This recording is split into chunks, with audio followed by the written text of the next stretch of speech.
an Alumni Spotlight 5-question series. Grafted Growers is a company that specializes in the indoor production of grafted seedlings for the commercial and retail market. What do you consider your biggest entrepreneurial success?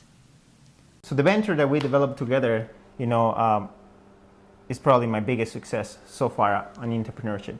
But the biggest success, I think, it's the new mindset as an entrepreneur. Learning to do that, learning to think that way is probably the biggest success, because that has enabled me, to listen to John, learn from John, listen to other mentors and learn from them, and then try to adapt that mentality to move forward, not only in entrepreneurial activities, but also in my daily life. So I think that's my biggest success, a new mindset that help us start this, and it can help us start many other ventures. What is most surprising about being an entrepreneur? Uncertainty is like the daily bread.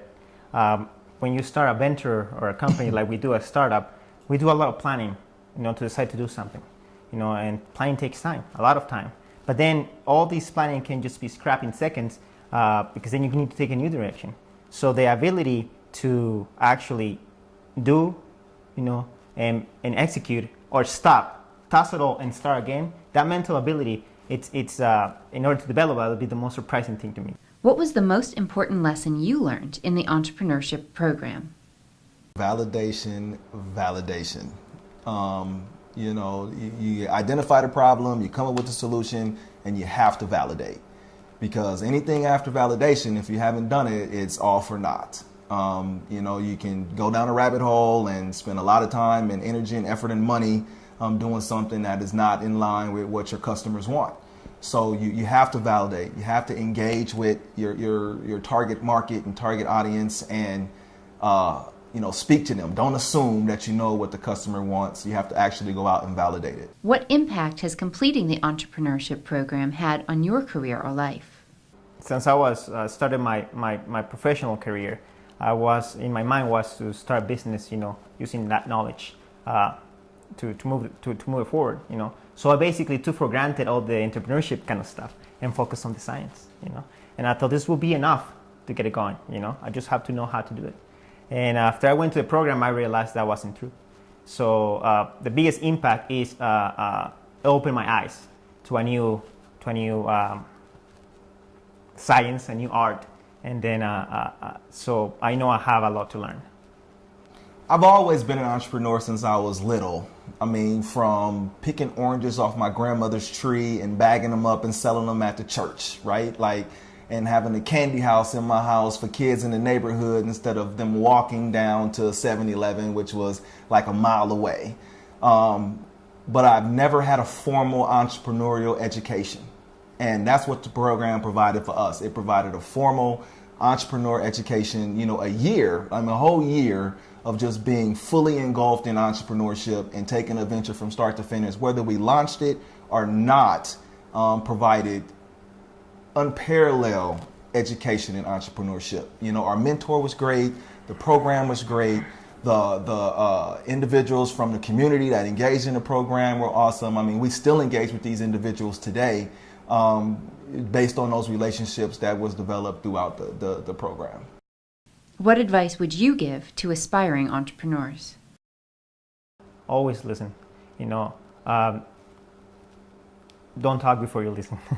Just because this is my personal experience, coming with all this background in science and all that stuff, now that I know I have to listen first instead of speak.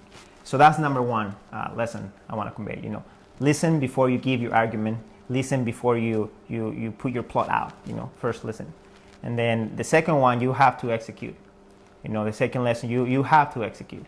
And entrepreneurship, it's a fun risk. It's fun to do it. It's also a risk. So that risk is not for everyone. But if you think it's for you, you should start now and start executing that. And there's a lot of people that are willing to help. In the McGuire program, after I graduated, I still go back and they receive me with open arms and answer my questions and give me guidance. So that's the other lesson, execute. Just do it. Don't be scared. Don't worry about it. Don't put the weight of the world on your first idea, because the first one might not be it. It might be the second idea or the third idea. But if you have the entrepreneurial spirit, it's not going to go away because your first idea didn't work. Put on your hard hat and understand that it's a long road. It doesn't happen overnight. So be prepared to, work hard, listen, like Ricardo said, take advice of those around you. And, don't be scared to fail, right? Because even if you fail, you learn something, right? You're a better entrepreneur after that experience than you were before that experience. I mean, we've been through a lot of ups and downs, from seeking financing to talking to marketing partners to talking to industry experts, and some have been great high points and some have been some low points, but I believe we've learned the same from both of those experiences, or those kinds of experiences.